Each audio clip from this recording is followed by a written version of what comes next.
You're trying to sell an asset of somebody that has died and you need a letter of authority. Hi, I'm Darren Findling from the Probate Pro, and we're going to spend time today explaining this document, this magical document called the letter of authority, and the effect of that document, and of course, how to obtain it.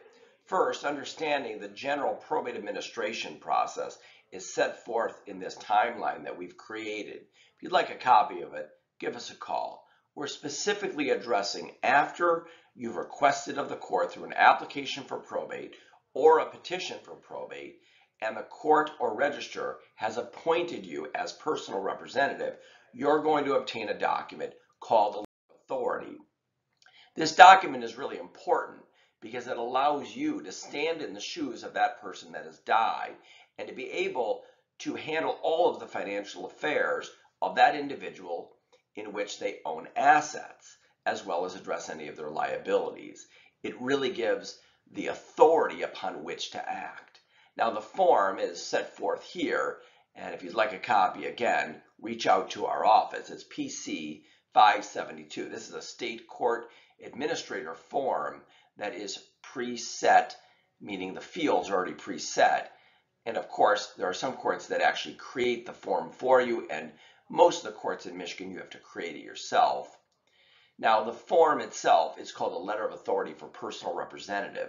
This should not be confused with letters of guardianship or letters of conservatorship, which are used in different contexts. Let's work our way through the form. First, in the top left corner is the county upon which the court has issued the authority upon which to act, and on the right side is the file or case number. Usually the case number for a deceased estate will end in DE for an unsupervised administration, or DA for a supervised administration. The next is the name of the estate. This is the person that has died, the decedent, the individual upon which you are serving as the personal representative. As we work our way through, that square or rectangle there represents the identification of the personal representative, or if there are two personal representatives, the co-personal representatives, as well as the phone number for them. This is an important piece of the document. It identifies the date upon which the appointment began and when the authority began to act. Now, within that, that's usually the date that the register has issued the letter of authority or the hearing after a petition for probate has occurred. This section, though, really identifies any restrictions that are set forth for the personal representative, restrictions of their authority. So let's explain that. The authority is granted by EPIC, the Estates and Protected Individual Code, the Probate Code of Michigan. Any limitations in that authority are going to be reflected here. So some common examples are that you may not be able to sell real estate without a court order, or take a mortgage on the property, or hire an air search company. These are restrictions that you often see on letters of authority, but there could be many, many restrictions that exist, including the authority to simply marshal and preserve the estate rather than the full authority upon which to act as personal representative.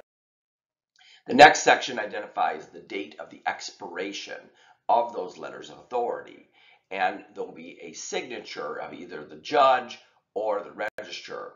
And of course, often you'll identify like an embossed seal. Now, that seal is not a requirement of a letter of authority, but many of the courts use an embossing system or a seal system to lend more credibility to the document to prevent fraud from occurring in the event that those documents are presented somewhere. Within that document, the attorney of record would be reflected. That is the attorney who is representing the personal representative of the estate. And the term personal representative is the term that we use in EPIC. Often people think of an executor or executrix. These are kind of all synonyms of the term personal representative, but that's the proper term that we use. On the bottom is the countersignature of the register, indicating that this is a current copy.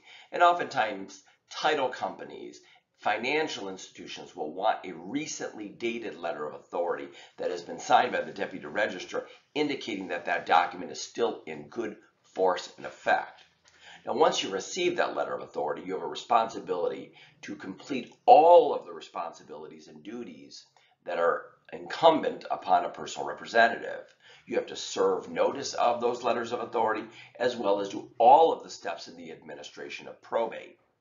Now, again, we find that many people get this document and they don't realize or really care about all the steps thereafter. And I can only caution you that getting a letter of authority is really the beginning of a very long process, and it's critical that you understand all of the rights, duties, responsibilities that you have when you agree to serve in this role. Because if you make a mistake, you can be held liable for any of the mistakes that you've made. So it's a really important responsibility that if you agree to take on, you should take it on with a lot of seriousness and have a competent lawyer sitting next to you, guiding you through that process. We're happy to explain this entire probate process to you. If you'd like a copy of a letter of authority or any of the probate-related forms, we're also happy to provide those to you. You can reach out to us at 877-YOUR-FIRM or visit us at theprobatepro.com.